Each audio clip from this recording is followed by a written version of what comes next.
नया साल ये 2020 आप लोगों के लिए एक बहुत स्पेशल चीज लेकर आ रहा है जो हम लोगों ने डिजाइन की है, वो बहुत जल्दी आप सभी के सामने आ रही है, तो उसके लिए बिल्कुल इंतजार करें। Hi guys and welcome back to another video of accounts अड्डा।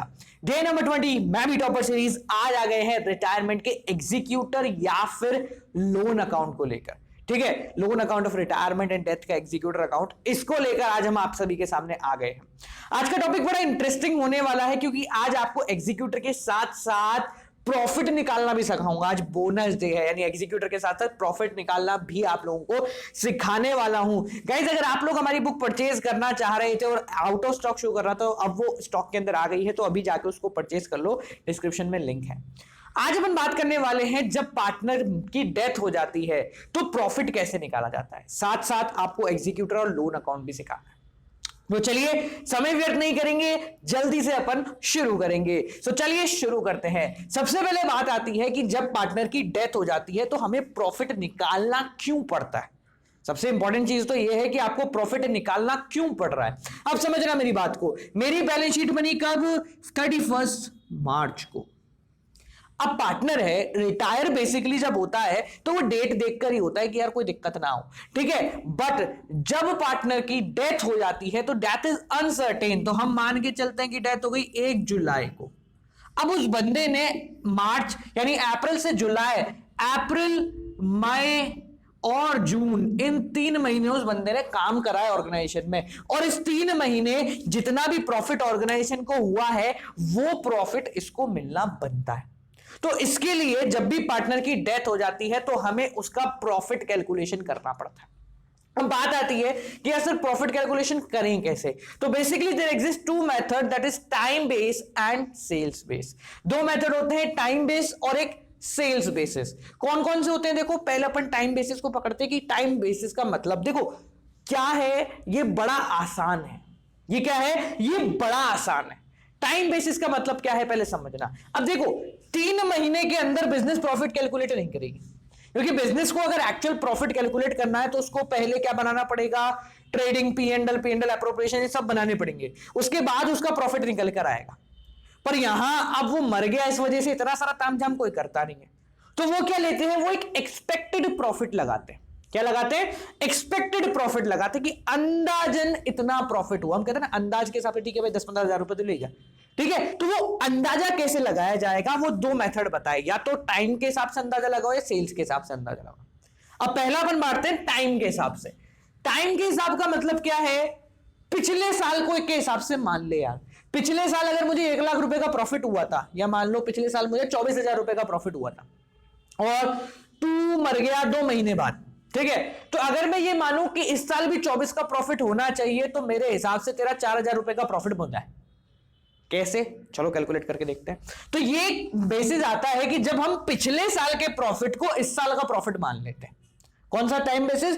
पिछले साल के प्रॉफिट को इस साल का प्रॉफिट मान के कैलकुलेट कर लेते हैं, या फिर पिछले 5 साल के प्रॉफिट के एवरेज को इस साल का प्रॉफिट मान लेते हैं। देखो समझना, हमें अल्टीमेटली क्या करना है। अगर ये क्वेश्चन अपन पकड़ के चले, पार्टनर जो है 2 महीने बाद मर गया, तो मुझे 2 महीने का प्रॉफिट निकालना है।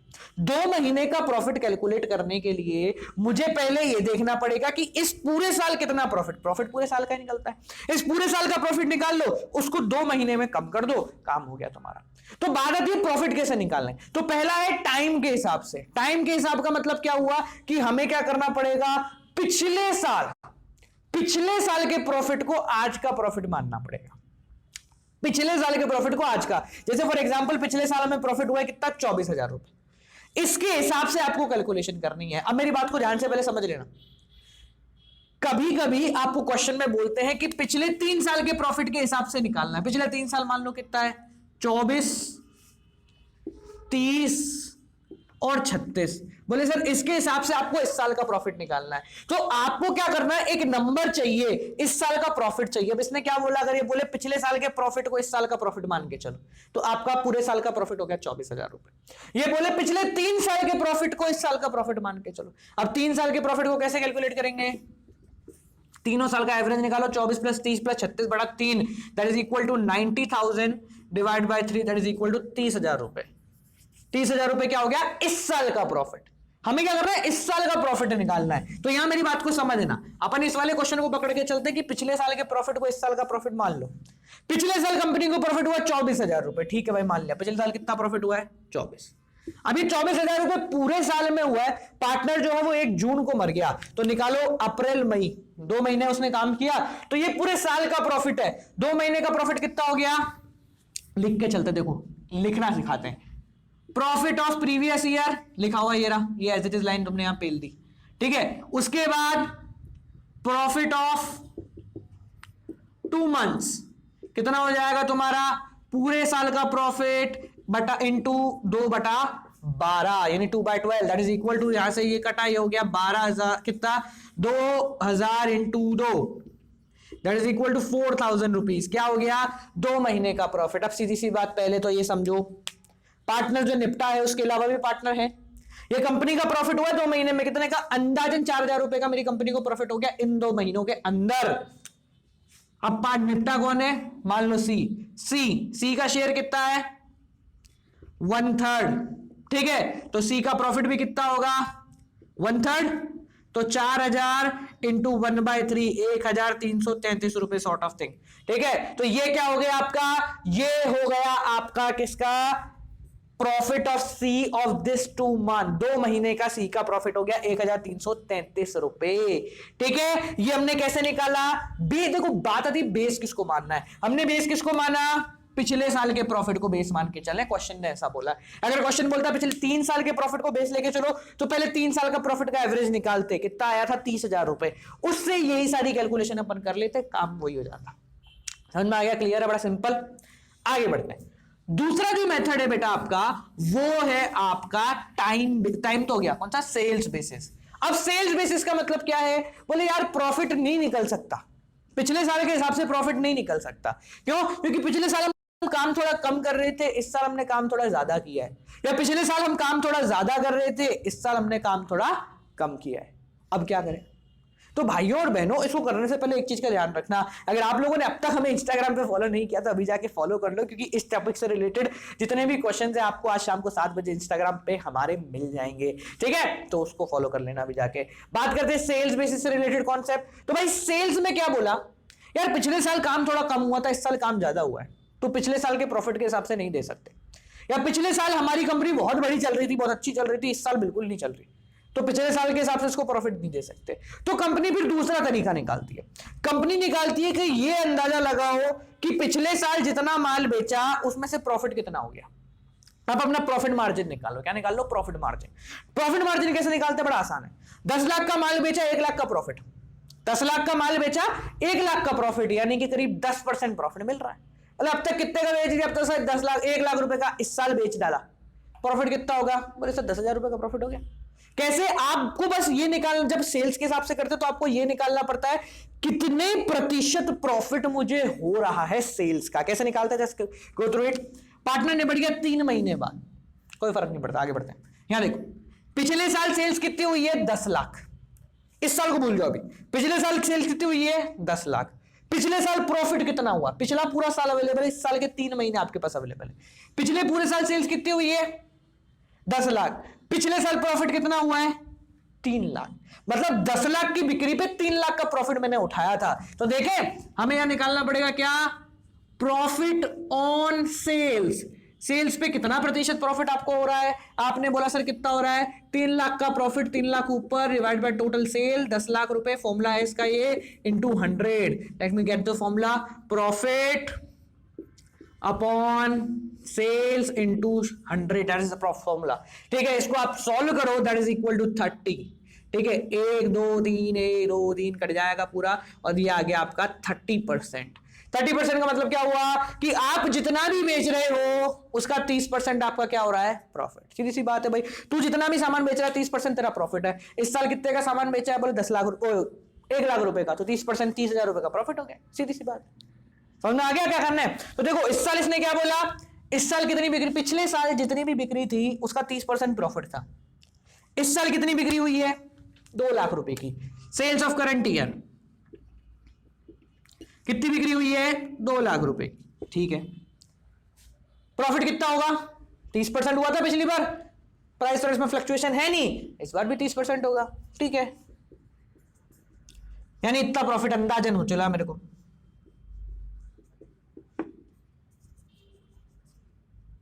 कितना हो गया? 60,000 रुपए का प्रॉफिट हो गया। कितने का प्रॉफिट हो गया? 60,000 रुपए का प्रॉफिट हो गया। कैसे निकाला? टोटल सेल्स अब तक की 2 लाख रुपए, ये 30% प्रॉफिट जाता है, तो 2 लाख का 30% निकाला, बोले 60,000 रुपए का क्या हो गया भैया? इस साल का प्रॉफिट। ध्यान रखना, ये 3 महीने का ही प्रॉफिट निकला है, क्योंकि अपन ने सेल्स 3 महीने की ही ली थी, क्योंकि अब तक 3 महीने निकले। ये किसका है? कंपनी का प्रॉफिट। कौन निपटा भैया? मान लो तुम्हारा कौन निपट गया, यही मान लेते, सी निपट गया 1/3 शेयर के लेके। तो सी का प्रॉफिट कितना हो जाएगा? 60,000 का 1/3 दैट इज इक्वल टू 20,000 रुपए। दैट्स सिंपल, खत्म, फिनिश, एंड, समाप्तिकरण। समझ में आ गया? बस सिंपल है। देखो सेल्स प्रॉफिट में साइड हो जाता हूं, आप एक बार देख लो। सेल्स प्रॉफिट या सेल्स मेथड या फिर टाइम मेथड, दोनों मेथड बड़े आसान है। बस आपको इतना करना है, इसका स्क्रीनशॉट लो फटाफट से, जब तक मैं 1 सेकंड कुछ साइड होता हूं, जब तक आप इसका स्क्रीनशॉट लो।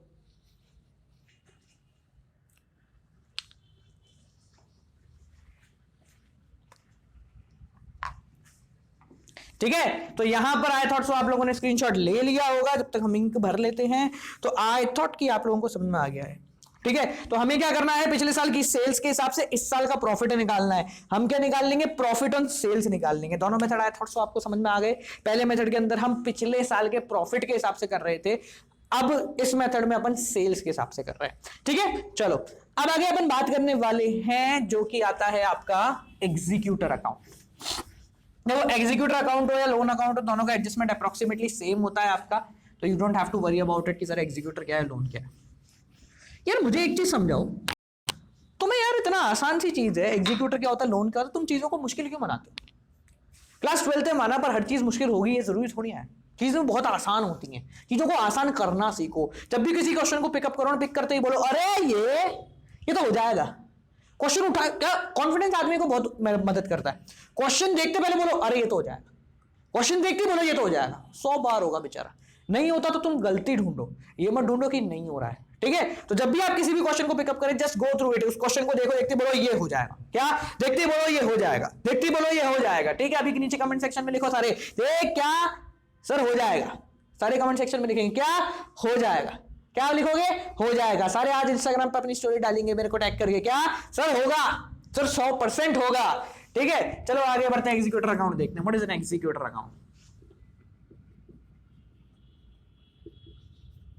एग्जीक्यूटर बोल लो या लोन बोल लो, दोनों का फॉर्मेट कहानी सब कुछ सेम है, बड़ा सिंपल है। अरे बच्चों वाला काम है। ठीक है, डीपीएल लगेगा, डेट पर्टिकुलर अमाउंट, डीपीए। हम इसको पता है बचपन बोलते थे, जिसमें वो नहीं लगता ना, क्या कहते हैं, डेट नहीं आती तो हम उसको बोलते पापा। क्या बोलते थे? पापा। Particular amount. ठीक है, अब देखो एग्जीक्यूटर बोल लो या लोन बोल लो, पहली चीज तो ये कि आपको एग्जीक्यूटर या लोन अकाउंट तब बनाना पड़ेगा जब क्वेश्चन में स्पेसिफिकली बोला हो। अगर क्वेश्चन में नहीं बोला है तो आपको नहीं बनाना। ठीक है, पहली चीज। दूसरी चीज, ये बनता क्यों है? ये बनता इसलिए है क्योंकि जब पार्टनर आपका निबड़ जाएगा या वो रिटायर होकर चला जाएगा, तो उसके पास जो पैसा है, जो उसकी कैपिटल का पैसा बचा था, अगर वो आप कैश में कन्वर्ट कर देते तो उसको कैश में ले जाके बेच दो। There is no need of executor और लोन अकाउंट।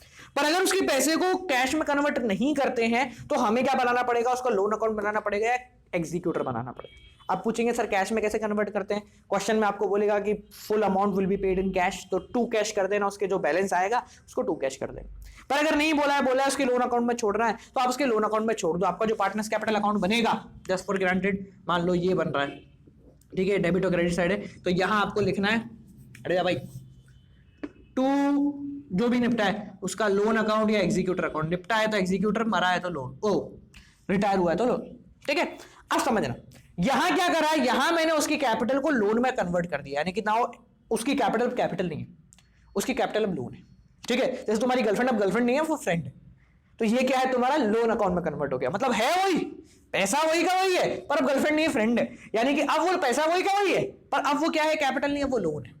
ठीक है, तो अब इसको कैपिटल, जब वो गर्लफ्रेंड नहीं रही, फ्रेंड रहेगी, तो इस खाते में तो बनता ही नहीं, उसके लिए नया खाता बनाओ फ्रेंड का। उसी तरीके से लोन अकाउंट के लिए एक नया खाता बनेगा जो कि ये बना हुआ। अब ये समझना, एग्जीक्यूटर लोन हो ये सब क्या है आपकी फर्म के लिए, क्या है, लाइबिलिटी है। क्या है पहली बात तो लाइबिलिटी। अब पहले मानो भाई बताओ लाइबिलिटी का मतलब सबको पता है, हाँ या ना में जवाब दें। Liability means the liability, liability का मतलब लाइबिलिटी मतलब रिस्पॉन्सिबिलिटी टू पे, कि जिम्मेदारी है कि पैसा चुकाना है। अब जो लाइबिलिटी होता है उसका बैलेंस कहां चलता है बेटा, the balance of liability is credit balance, always make sure by कहां पे, कहां से लेकर आए उसको देखो। हम गर्लफ्रेंड से फ्रेंड बनी है, कैपिटल से लोन में कन्वर्ट हुई, तो कैपिटल अकाउंट में लोन के नाम से लिखा, लोन के अकाउंट में लिखोगे बाय जो भी है एबीसी, ठीक है, सीज कैपिटल, और यहां अपन ने क्या कर दिया उसका खाता लिख दिया। अब समझना तारीख को। अब बात आती है तारीखों की। तारीखों का बड़ा बढ़िया खेल है। तारीखें कैसे चलती है ध्यान समझना है, तारीखों का खेल और कोई खेल नहीं है। जस्ट फॉर एग्जाम्पल अभी पार्टनर जब डेथ हुई है, जब मरा है, जब निपटा है, तो उस तारीख को, जिस तारीख को पार्टनर की डेथ हुई है उस तारीख को ये लोन का पैसा चलेगा, उस तारीख को ये पार्टनर के एग्जीक्यूटर का पैसा चलेगा। तो जो तारीख यहां लिखी वो तारीख आप लिखेंगे। जस्ट फॉर ग्रांटेड पहली तारीख को मर गया तो हमने यहां लिखा 1 अप्रैल। क्या लिखा 1 अप्रैल, क्या लिखा 1 अप्रैल। अब समझो बात को। अब मान के चलो, मेरी बात को ध्यान से सुनना। अब आपको क्वेश्चन मान लो बहुत ही टेढ़ा है, मान तुम्हारी किस्मत फूटी हुई, बहुत टेढ़ा क्वेश्चन दे दिया। अब टेढ़ा क्वेश्चन जब आपको दे दिया तो उस टेढ़े को तो करना पड़ेगा, क्योंकि हमें तो टेढ़े से क्या मतलब है, ठीक है। हम बोर्ड को जाके ये नहीं बोल सकते कि सेट बी देते, सेट ए में अच्छा क्वेश्चन था, सेट बी में मुश्किल था, ठीक है। तो अब क्या करना पड़ेगा, टेढ़े को सॉल्व करना। टेढ़ा मान लो ऐसा दे रखा है कि पार्टनर के खाते में पड़े 1 लाख रुपए।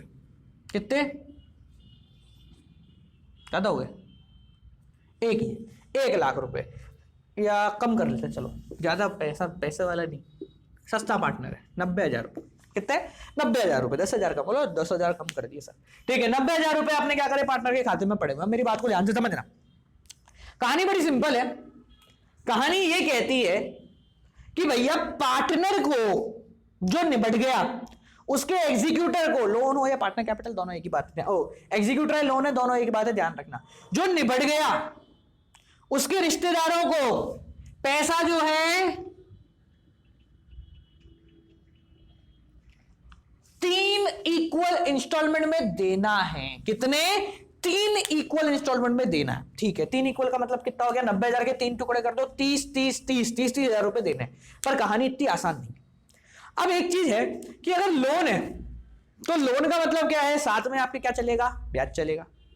लोन है तो लोन के साथ ब्याज चलेगा। ब्याज कितना चलेगा, बोला हुआ है, if the question is silent about the interest of loan that would be 6%, 6% ब्याज चलता है। क्वेश्चन में नहीं बोला हुआ तो 6% आपको लगाना है, 6% आपको ब्याज देना है। मेरी बात को ध्यान से समझना।